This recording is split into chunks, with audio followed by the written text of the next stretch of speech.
Hey guys, this is Zach here, and this time we're looking at Tortuga 1667.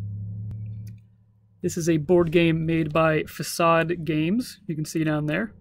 And this is a board game, even though it looks like a beautiful book. We'll get into that in a second. If you guys have ever heard of Facade Games, they made a game called Salem, which was really popular. It was on Kickstarter a little while ago, and it also comes in a very, very nice book box like this. That game is basically Werewolf. If you guys ever played that before, almost like a party type game. It did really well as far as I can tell. And they did a Kickstarter for this back in January, I believe. And it's now available to buy. And it's amazing. Just for the fact of this box and how beautiful it looks is the whole reason I wanted to get it. This is how you get the game. It comes shrink wrapped with this little information on the back, and that's your box right there. So looking at the little blurb on the back here. Takes 20 to 40 minutes to play. It's 2 to 9 players. That's a weird number, but it's 2 to 9 players. The year is 1667, and you are a pilot sailing the waters of the Caribbean. A Spanish galleon floats nearby, and you've talked your crewmates into working together to steal all of its treasure. Of course, you're pirates. What you haven't told your fellow pirates is that you have no intention to share the treasure once you have it. Pirates, again. It is a strategy social deduction game for 2 to 9 players. In each game, you hold a secret loyalty to either the French or the British.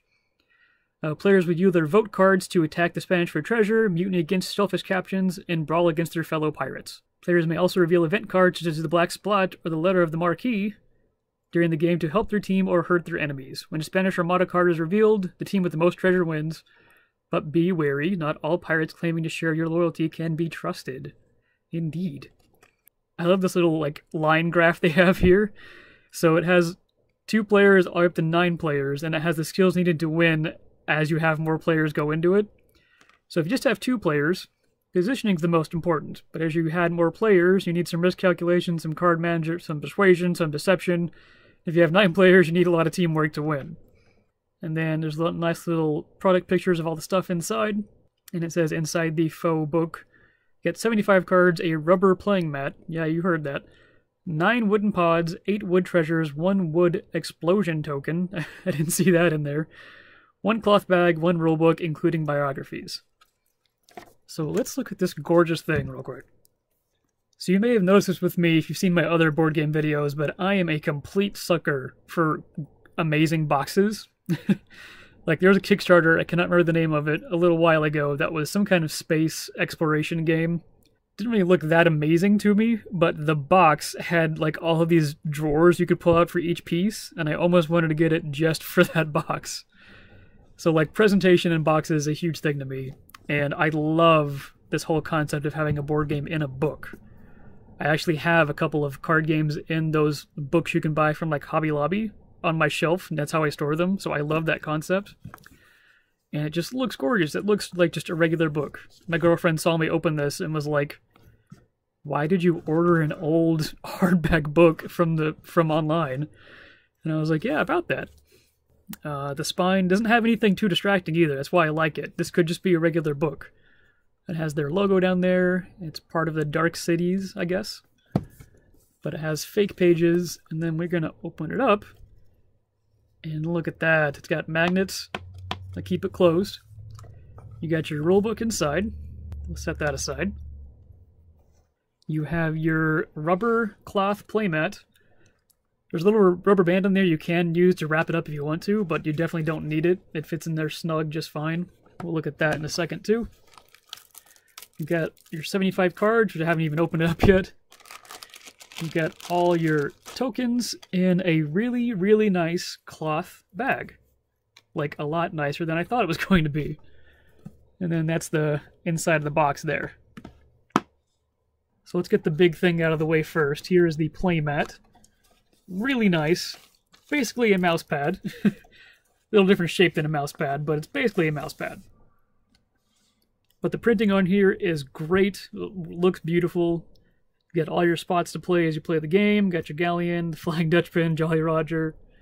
It is great. And the fact that it's rubber means it's not going to move around when you're playing. It's definitely one of those games you can just put in the book, take with you to a party or something, or to a restaurant, and just bust it out on the table and play.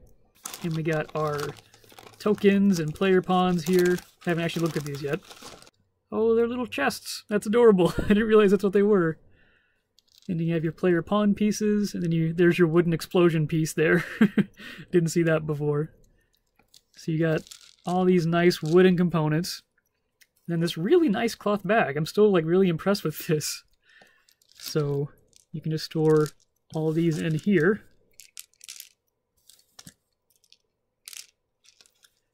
There you go. Nice and ready to go. And we'll look at the cards in a second, and this rule book here. Gorgeous art over the whole thing. Here is Dark Cities Volume 1. I guess this is part of a continuing line.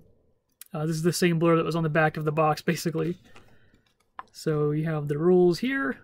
Seems pretty simple game. It's more, like I said, like a social deduction, almost like a party game, almost, except a lot more rules to it. Looks like a lot of fun. I haven't played it yet. I can't wait to play it, though. I might make a gameplay video for it. We'll see. But it looks like it has everything you need to know in here. And it's got, like, some FAQ kind of stuff there. And I believe it even has... Oh, it even has, like, tips on playing the cards, too. That's really cool. I think it has... Yeah, it even has optional advanced rules for a longer, more chaotic game if you wanted to. That's really cool. And then it even has history. So, their games are always based on historical fact. Like, this isn't something crazy. Like, this actually happened, basically. So, here's the history of Tortuga. There's history about the different ships, all the characters in the game, their biographies. That's really awesome. Then your little thank you credits at the back. That's really cool. So, I haven't actually looked at these cards yet. Let's bust these open and take a look. I see you, pull tab. There we go. Alright, so look at these cards. Oh wow, they're actually really nice. Can you see the... Yeah, you can see the texture on them. So they're actually really nice, thick, super thick card stock. Oh, that's a beautiful back on that card. So here is, I guess, like the overview card. So your objective is to have the most treasure. On your turn, you can do one of the actions listed on the back of your Brethren of the Coast card, which I guess would be one of these cards. And it gives you a little visual thing, so helpful cards, harmful cards, giveaway, and game changers. Then it has your little charts for different things. That's a really nice card. So there's Charlotte de Berry. So I guess each player picks one of these characters to play as. Lawrence Prince. Rock Brasiliano? I think I said that right. Alright. Francis... Francis... I'm skipping that one. Pirate Man. Annie... Nope, not trying that one. Bertland de... Nope. Giving up on that one too. Johnson the Terror. I got that one. He looks fun. Alright. Henry Morgan. And Bart Portigu. Alright. And then we got some... Oh, these are the loyalty cards. So I guess these somehow get shuffled up and dealt out to players. Face down like this. It's a really nice back on there too, a little skull. So this will let you know where your loyalties lie. So I guess there's 4 British, 4 French, and 1 Dutch. So that's pretty funny. So that's how you basically determine who's on your team, basically, but you probably won't know that as you're playing. So I guess these are the basic, like, event cards, it looks like. Yeah. So what do we got here? Atlantis. So these are different, like, events, it looks like. El Dorado, Spanish Armada. So when you flip this up, the game ends. There's a pistol that can happen. There's the black spot. Albatross. Ooh, it's not good. The albatross is not happy. Letter of the Marquis. 8 bells. So these are the crazy cards, I think is what it was saying, if you want a more chaotic game. Stormy Seas, that would be it. Scurvy.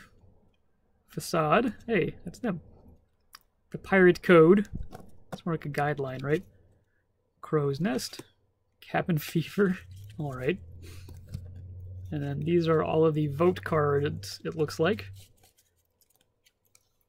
Yep, so... Huh, I don't have any idea how these work. Oh, okay, so I guess you attack with this, you brawl this, and you mutiny something, I guess.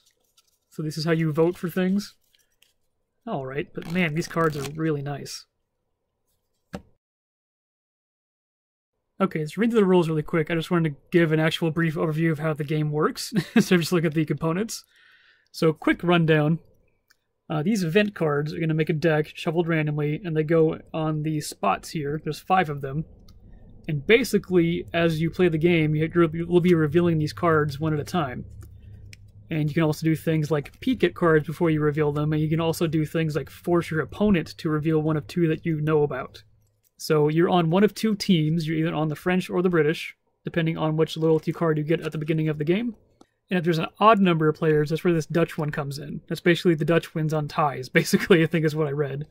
So you each get secretly dealt a loyalty card, and you won't know who's on your team until the end of the game. So the team with the most treasure at the end wins. So basically, this Spanish galleon has a bunch of treasure on it. And each player does pick a pirate that they want to be, and it has a corresponding color pawn that goes with it. So for instance, if these 3 people wanted to play, you'd throw it in the bag, shuffle it up, and then you would randomly start filling up these ships with the pawns. And you can see the order on the ship matters. The captain is the first one, the first mate, and then whoever is the last in line is the cabin boy.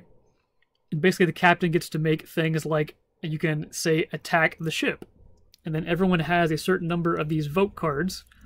So everyone puts one in, depending on how many players there are. And then there's always an additional one thrown in from the top of the deck. You then shuffle this up so you don't know which card came from who. And then you do what it says. So like for instance, there's 4 waters in 1 cannon. So 1 cannon will hit and I think take a treasure, something like that. But there's also like things like torch cards, like this guy, which can also count as an attack, but you can also use water to cancel out torch cards. So you can, if someone's attacking and you don't want them to actually win, you can sneak in some water cards and kind of ruin the attack, basically. People can also call for a brawl, which means I think whoever is in Tortuga can do that, and that's where these middle parts come in. So you vote, whoever has the most majority wins for the brawling gets that treasure. You can also mutiny whoever is the captain by playing mutiny cards. And again, if majority is skulls, then they get mutinied and they go to Tortuga. And basically you're just lying and cheating your way with the other players, and you don't know if they're on your team or not. That's the main thing. And you're trying to get your team to win at the end of the game. Reading all of that, though, just sounds like so much fun, and I cannot wait to play this with a bunch of my friends. And here's all the actions you can do, basically. Like, everyone can always do viewing 2 event cards. You can reveal 1, point to 2 event cards and make your opponent choose 1, or you can go to the rowboat. If you're the captain, you can call for an attack or maroon any crewmate. If you're a first mate, you can call for a mutiny to mutiny that captain. If you're a cabin boy, you can move the treasure from one hull to another. Each ship has 1 for the British, 1 for the French. And the governor of Tortuga, whoever's the first one on the island, can call for a brawl. So each player can do all those things. Alright, I think that's it for this video. I just want to show you guys this game because it looks amazing. And I didn't tell you the best thing about this game.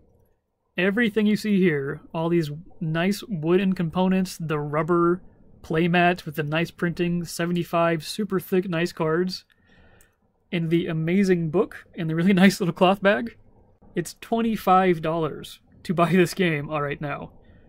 You can go to their website right now and buy the game. They also have Salem, their first game, up there right now too, also $25, which is insane to me. I legitimately thought this game was like a $40 game when I started this video, and I had to look it up just to make sure in between cuts, and yeah, it's $25. That's insane. So if you guys like beautiful games to look at, or if you just like amazing boxes like I do, or you like party games where you get to lie and cheat with your friends, this is an awesome game. Definitely go check it out. Links in the description and a little card up there. Alright, that's it for this video. Thank you guys so much for watching. Any questions or comments, of course, let me know. I might have gameplay of this up soon. And that's it. Thanks for watching, guys. Have a nice day.